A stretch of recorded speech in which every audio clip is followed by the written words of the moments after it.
এক হাতে কখনো তালি বাজে না, দুইটা হাত লাগে। রাষ্ট্র চাইলেও অনেক কিছুই সম্ভব হয়। সরকার এবং সরকারের মন্ত্রীরা তারাও পর্যবেক্ষণ করছে। নিয়মতান্ত্রিকভাবে যে দাবিটা উপস্থাপন করা দরকার ছাত্ররা তাই করছিল। এখানে আমি যে জিনিসটা বলবো যে এক হাতে কখনো তালি বাজে না, দুইটা হাত লাগে। এই ছাত্রদেরকে সহিংসতার পথে কারা নিয়ে গেল, এটা কিন্তু এখনও জাতির সামনে সুস্পষ্ট নয়। আমি যদি ইকবাল সাহেবের বক্তব্যের রেফারেন্স দিয়ে বলি যে ঘটনার পেছনে আরও ঘটনা আছে বা এর পেছনে কারা ইন্ধন দিচ্ছে, আপনি দেখেন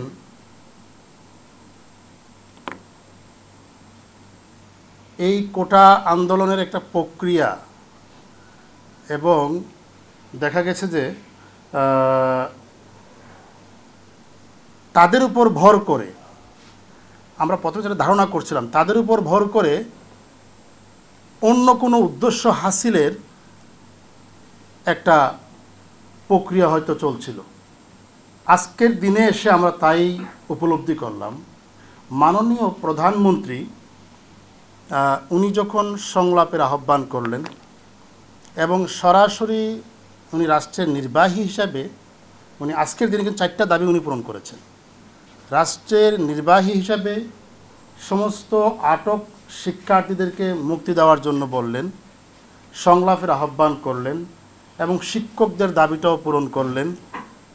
পাশাপাশি আরও বেশ কয়েকটা উনি আহ্বান করেছেন। এর পরেও গতকালকে প্রায় 2জন নাকি 3জন মারা গেছে, একজন পথচারী, একজন শিশু, এরকমভাবে আন্দোলন হচ্ছে।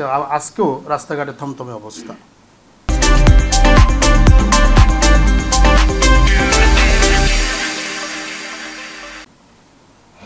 এটা সুস্পষ্ট দেখা যাচ্ছে।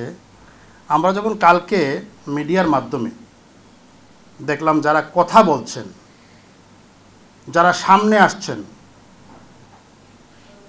আমাদের চাইতে মিডিয়ার ব্যক্তিরা খুব অনুসন্ধানী হয়, তারা কিন্তু সামনে নিয়ে আসতে পারতেছে। সেটা হলো যে তাদেরকে কেউ না কেউ সামনে নিয়ে আসছে। সেই অপশক্তিটা কারা? এটা কিন্তু এখন আর কোটা সংস্কার আন্দোলনের মধ্যে সীমাবদ্ধতা নেই। হ্যাঁ, এটা এখন অন্যদিকে ডাইভার্ট হয়ে গেছে। এবার দেখেন বিচারের বিষয়। আমরা মানবাধিকার সংস্থা হিসেবে শুরু থেকেই দাবি করে আসছি, যারা যেভাবে নিহত হয়েছে এবং এর জন্য যারা দায়ী প্রশাসনের কর্মকর্তা হলেও তাদেরকে শাস্তির আওতায় আনতে হবে।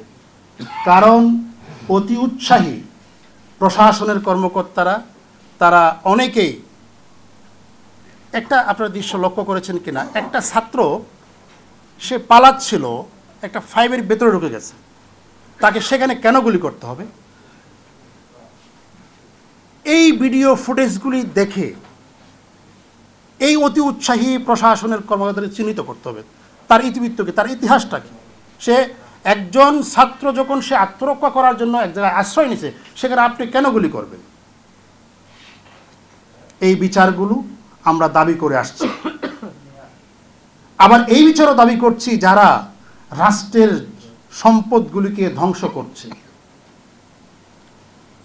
যেখানে আগুন দিচ্ছে, আপনি দেখেন স্থাপনাগুলোকে পুড়িয়ে দিচ্ছে, ভাঙচুর করছে, এর পেছনে কারা? মানে রাষ্ট্র চাইলেও অনেক কিছুই সম্ভব হয়। রাষ্ট্র চাইলে আগামী 30 দিনের মধ্যে আন্দোলনে যারা নিহত হয়েছেন তাদের এই হত্যাকারীদের চিহ্নিত করে শাস্তির আওতায় আনতে পারে। আমরা সেই দাবিটাও করছি। এবং যারা রাষ্ট্রের স্থাপনার প্রতি হামলা করেছেন তাদেরকে চিহ্নিত করে জাতির সামনে মুখোশ উন্মোচন করা হোক, তারা কারা।